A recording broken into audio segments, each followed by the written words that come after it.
Seguimos con el tema del campo electromagnético y la radiación electromagnética.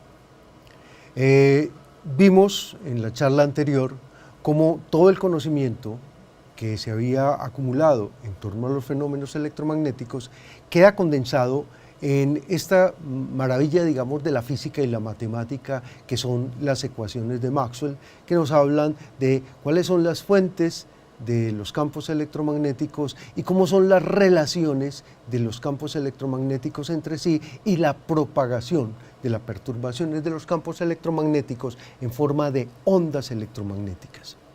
El gran tema de discusión, no solo de la ciencia, sino de la tecnología, a finales del siglo XIX, era el tema de la interacción de la materia y la energía.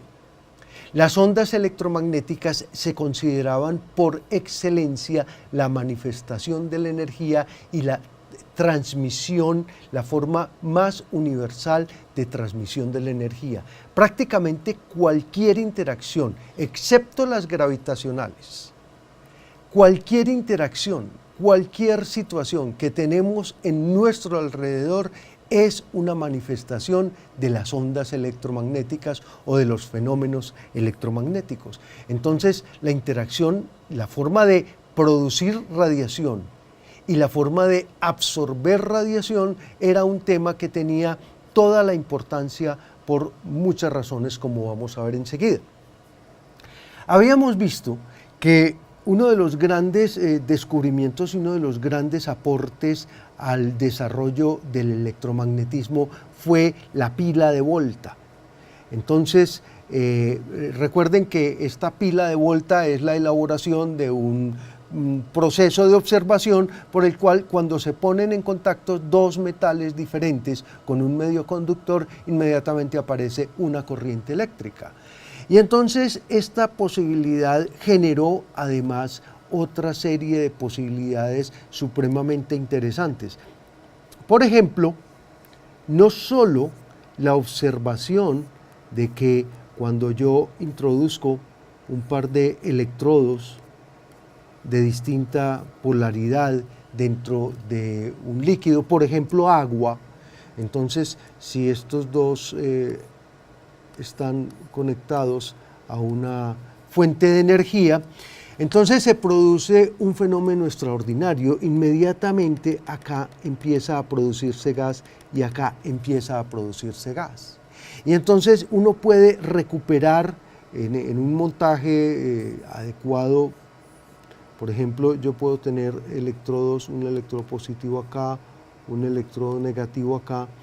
Esto está lleno de agua y además tengo acá un recipiente que me permite recoger el gas que se va produciendo. Entonces, lo que observo es lo siguiente: en el electrodo negativo se acumula el doble de gas que el que se acumula en el electrodo positivo. Lo que se ha hecho realmente es una descomposición entre hidrógeno y oxígeno. La posibilidad de suministrar a un líquido, a una solución, electricidad, generar una corriente eléctrica, descompone las sustancias, descompone las soluciones en sus componentes fundamentales. Entonces, gracias a la pila de Volta, a principios del siglo XIX y mediante el método de electrólisis, que en el caso particular del agua se llama hidrólisis, se pudo aumentar de manera muy considerable el conocimiento de los elementos. Si a principios del siglo XIX, por decir algo, se conocían 15 o 20 elementos, pues a finales del siglo XIX ya la lista iba por los lados de los 80, cerca de 90 elementos, y se habían encontrado regularidades que permitían sistematizar las características de estos elementos. Los químicos clasifican e identifican a los elementos por su reactividad, por su tendencia a mezclarse los unos con los otros para formar determinados compuestos. Estoy hablando de elementos y estoy hablando de compuestos. La diferencia es que los compuestos se pueden descomponer mediante electrólisis y los elementos son verdaderamente elementales. Entonces estos elementos dieron pie para que Dalton reformulara una teoría atómica, suponiendo cada elemento en último término está compuesto por átomos de ese elemento que ya son absolutamente irreducibles, indestructibles y, como su nombre lo indica, atómicos. Átomo quiere decir lo que no tiene división.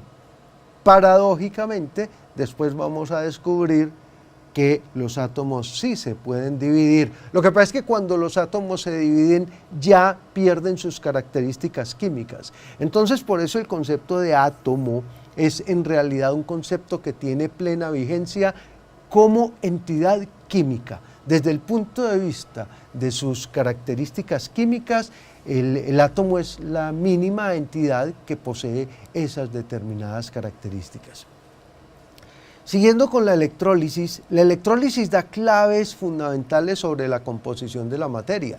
La electricidad permite descomponer la materia, pero también permite componerla. Si yo recojo el oxígeno que hay acá, el hidrógeno que hay acá, los junto y les suministro energía, por ejemplo con una llama, luego vuelvo a tener agua. Entonces, la química encontró una forma maravillosa de componer y descomponer, es decir, de hacer análisis, que es descomposición, y de hacer síntesis, que es composición. En todos estos procesos juega un papel primordial la corriente eléctrica.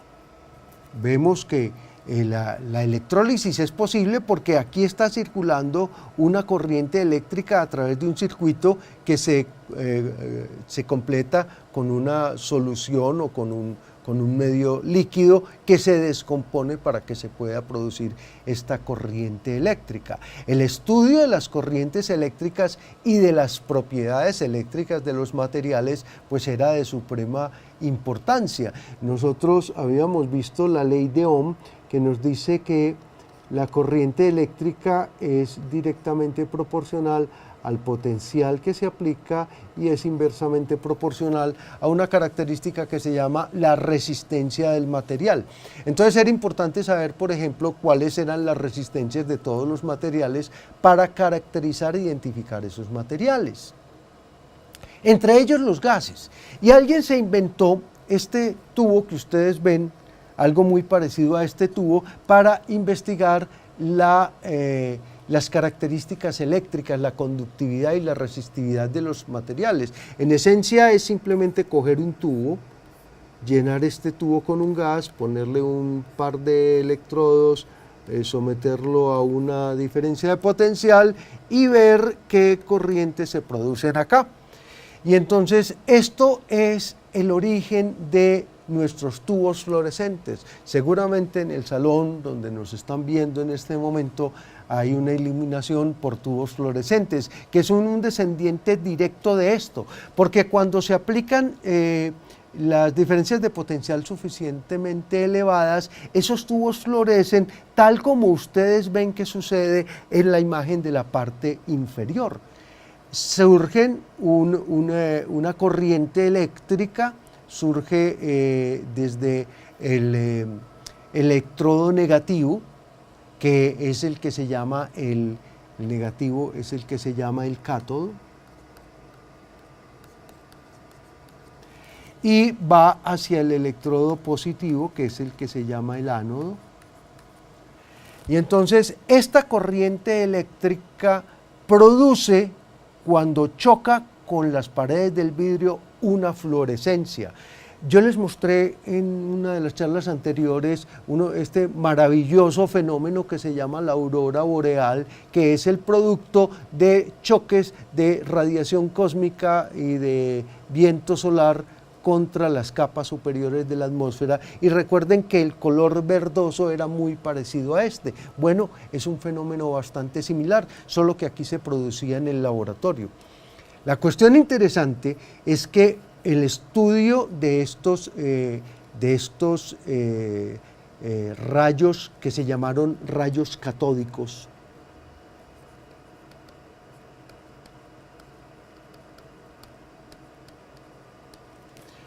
Estos rayos catódicos fueron estudiados por un discípulo de Heinrich Hertz, que se llamaba Philippe Lenard, y se dedicó al estudio de estos rayos catódicos. Se estableció que estos rayos provenían del cátodo, precisamente poniendo una pantalla como esta cruz de Malta que ustedes ven acá, que luego se proyecta. El señor Lenard pensaba que los rayos catódicos eran ondas, pero el señor J. Thomson,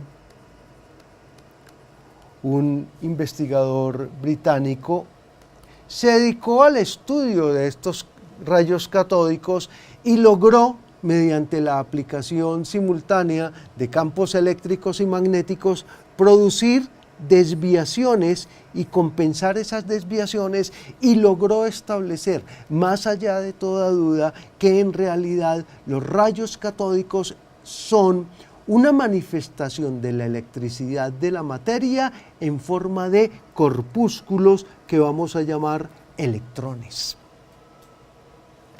Es paradójico que mucho antes de que se hubiera demostrado plenamente la existencia de los átomos, porque durante todo el siglo XIX eso fue una gran controversia entre los físicos y los físicos y los físicos y los químicos, y nadie se ponía de acuerdo y había mucha discusión en torno a eso, antes de que se aceptara como un hecho la existencia de los átomos, ya se había descubierto que los átomos tenían partes subatómicas, que en este caso son los electrones.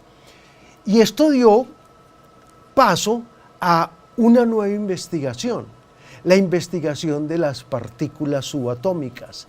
Esta investigación se vio apoyada por otro descubrimiento que también, al igual que el descubrimiento de los electrones, que es de aproximadamente 1896, alrededor de esta misma época se descubrió la radioactividad. Investigando, y por eso tengo esta imagen acá en esta diapositiva, investigando la fluorescencia. Ya habíamos hablado de cómo la fluorescencia que se advierte, por ejemplo, en esta parte del tubo de rayos catódicos donde chocan los electrones, esa fluorescencia era objeto de mucho análisis, de mucho interés, porque hay ciertos materiales, como ciertas sales de uranio, que se vuelven fluorescentes o emiten luz fluorescente cuando son iluminadas por el sol. Después se sabría que no es por cualquier iluminación del sol, sino por una parte muy específica de la luz solar, que es la radiación ultravioleta. Por ahora, contentémonos con mirar esta imagen de un material fluorescente. El fósforo hace simultáneamente el efecto de fluorescencia y de fosforescencia, pero además de que el fósforo tiene esta capacidad de seguir emitiendo luz mucho tiempo después de haber sido excitado, por ejemplo, con la luz solar, cuando se examinan detenidamente los compuestos de fósforo, se ve que estos compuestos emiten radiación ionizante, es decir, radiación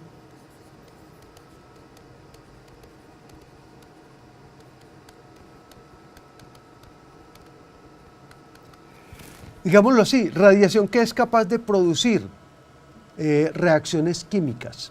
Por ejemplo, velar papel fotográfico. El descubrimiento de la radioactividad lo hizo Henri Becquerel.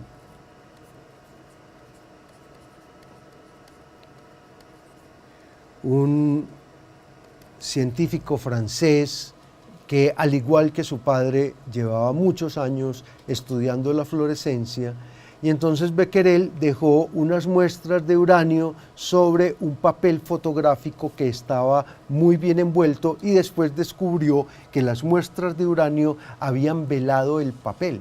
Entonces se puso a estudiar esas muestras de uranio y entonces descubrió que un cierto material de uranio produce tres tipos de radiaciones con distinta capacidad de penetración. Producen algo que vamos a llamar radiación alfa, algo que vamos a llamar radiación beta y algo que vamos a llamar radiación gamma. Alfa, beta y gamma son las tres primeras letras del alfabeto griego y simplemente hacen alusión a tres tipos de radiación de gran penetración que se pueden obtener de materiales como el uranio. Después resultó que las partículas alfa en realidad son átomos de helio doblemente ionizados. El descubrimiento de los electrones va a permitir mostrar que los átomos tienen por lo menos dos tipos de componentes, unos componentes de carga positiva y unos componentes de carga negativa.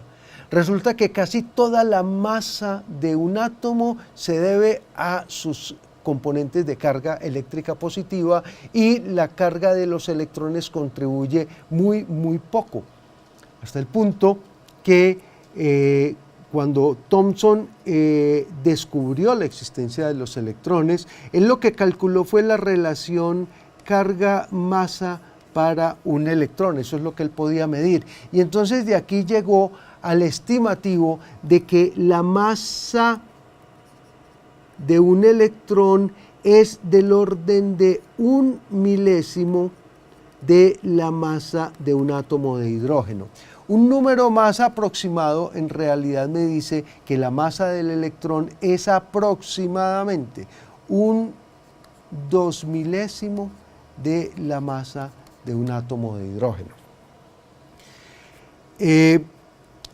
Esto lo que me dice es, un átomo de hidrógeno está compuesto por una carga positiva, que tiene casi toda su masa, y una carga negativa que solo aporta un 2 milésimo de su masa total. Estas radiaciones beta que se encontraron en los materiales radioactivos resultaron ser los mismos electrones de Thomson. Y esta radiación gamma resultó ser radiación electromagnética de muy corta longitud de onda. Entonces, ya que resulta el tema, vamos a discutir un poco sobre el significado de la longitud de onda en la radiación electromagnética. Cuando Maxwell descubrió que los campos electromagnéticos se propagan a la velocidad de la luz, entonces llegó a la conclusión de que la luz en realidad era una radiación electromagnética de muy pequeña longitud de onda. ¿Qué tan pequeña la longitud de onda de la luz? Pues del orden de los 500 nanómetros. Entonces para la luz, la longitud de onda es del orden de 500 nanómetros, donde un nanómetro, 500 por 10 a la menos 9 metros. Muy bien.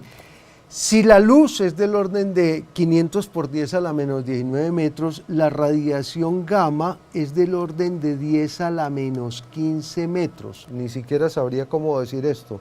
10 a la menos 15 metros es una milésima de una millonésima de una millonésima de un metro.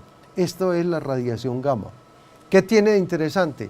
Tiene de interesante de que su pequeña longitud de onda le confiere por un lado una alta energía y por otro lado una gran capacidad de penetración para estudiar la materia. Todas estas radiaciones se volvieron puntas de prueba para introducir dentro de la materia y tratar de conocer la estructura de la materia. La cuestión interesante con todos estos descubrimientos es que, devolvámonos antes, nosotros teníamos que si la materia está compuesta de electrones, entonces algo tan sencillo como un átomo de hidrógeno, podemos pensar que en un átomo de hidrógeno hay el mínimo elemento de carga positiva posible, que lo vamos a llamar un protón. Y además, en algún lugar de este átomo de hidrógeno habrá un electrón de carga negativa, tal que el átomo tiene una carga total positiva. Después será necesario introducir otros elementos, por ejemplo, para explicar que un átomo de helio pesa 4 veces más que un átomo de hidrógeno, pero solo se puede ionizar 2 veces, o sea, solo tiene 2 electrones. Entonces hubo que suponer que había una entidad adicional que vamos a llamar el neutrón. Entonces, les decía que a finales del siglo XIX ya el número de elementos iba por los lados de los 90 y que se hizo una clasificación, una taxonomía de estos elementos atendiendo a sus propiedades y a sus características de reacción química, muy particularmente su capacidad de reaccionar con el hidrógeno, que es el elemento más liviano y más fundamental y que prácticamente reacciona con todos los demás elementos. Algunos elementos se van a caracterizar es porque prácticamente no reaccionan ni interactúan ni con ellos mismos, son los llamados gases nobles. Lo cierto del caso es que todos estos 90 y tantos elementos que fue descubriendo la química se fueron reduciendo a variaciones en la composición de neutrones, protones y electrones. Con solamente estos 3 elementos, con estas 3 partículas fundamentales, se puede reconstruir toda la tabla periódica.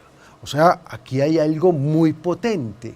Cuando yo más de 90 entidades las reduzco a variaciones de estas 3 fundamentales y además puedo predecir y calcular los comportamientos de estas propiedades, es porque estoy en dominio de algo muy poderoso desde el punto de vista del conocimiento.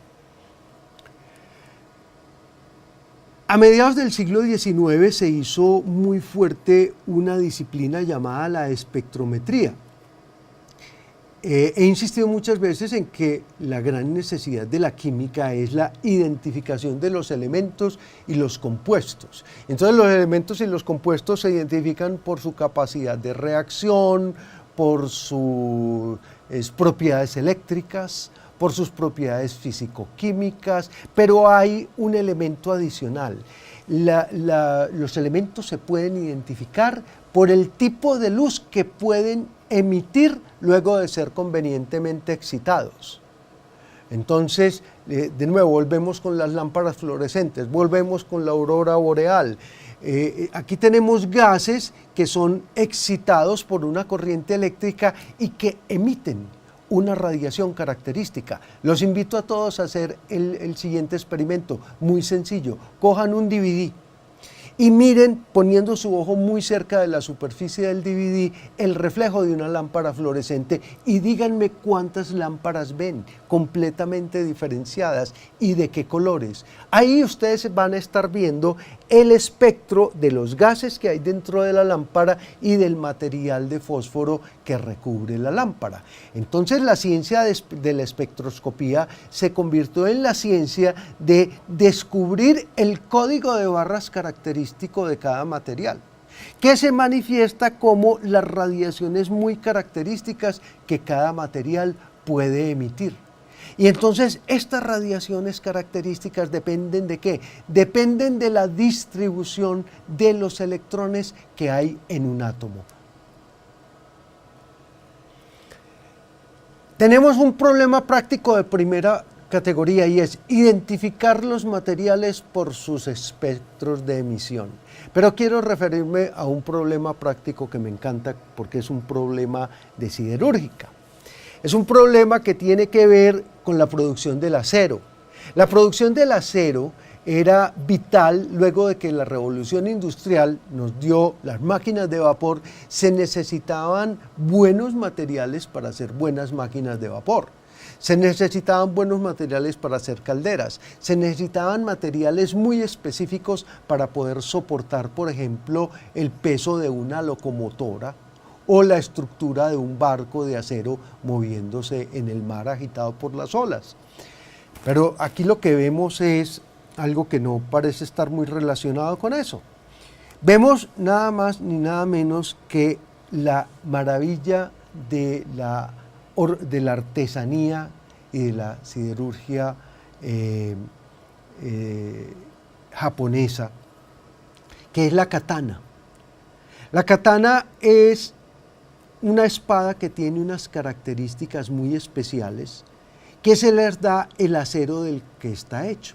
Y esas características se logran cuando un herrero tiene la paciencia durante un año o más de estar todos los días forjando el mismo lingote de hierro y convirtiéndolo en acero en una fragua. Y los herreros japoneses tenían una clave para saber cuál era el momento preciso de hacer el forjado, y es que la siderúrgica, como la culinaria, tiene puntos muy precisos de temperatura al que se pueden hacer las cosas. Cuando la temperatura está muy alta no la puedo medir con un termómetro convencional, pero la puedo medir por el color de la radiación que emite. Entonces los herreros japoneses tenían una clave: el acero hay que forjarlo cuando está del color del sol naciente. Y entonces producían estas maravillas que difícilmente la técnica ha podido repetir, que son los aceros de los que está hecho la katana, con la suficiente rigidez para dar un golpe neto y la suficiente flexibilidad para no quebrarse al chocar contra algo muy duro. Sin saberlo, los herreros japoneses estaban haciendo uso de la pirometría óptica, una propiedad de los cuerpos, y es que dependiendo de su temperatura, un cuerpo emite radiación de diferente color. Es posible que en la foto de la izquierda ese bombillo parezca apagado, pero que si usted acerca la mano lo va a sentir caliente. Es porque lo está viendo en infrarrojo. Si usted aumenta un poco la corriente, entonces el color del bombillo se vuelve rojizo, y si aumenta más la corriente, ese rojo se vuelve anaranjado y tiende a un azul y tiende a un blanco.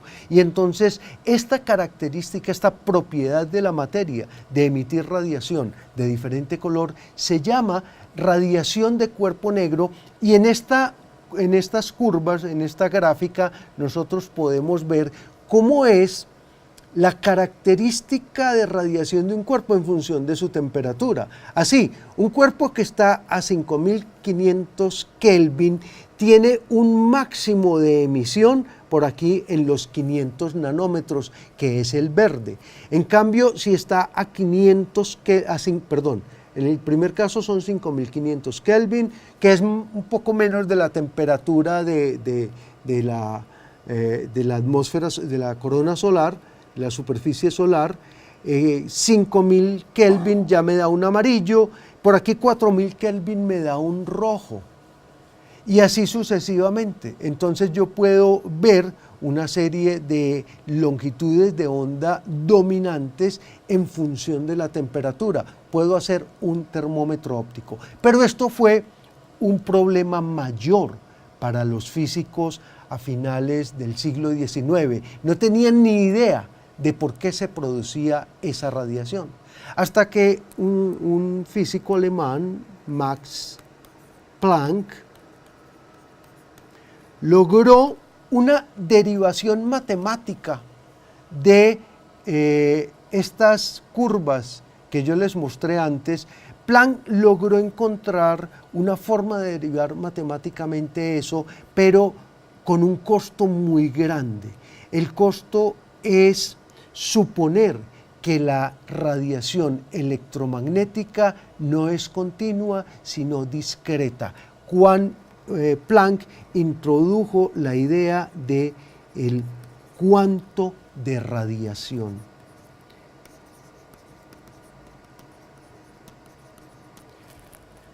Después de esta contribución de Planck, ni la física, ni la ciencia, ni la historia de la humanidad seguiría siendo la misma.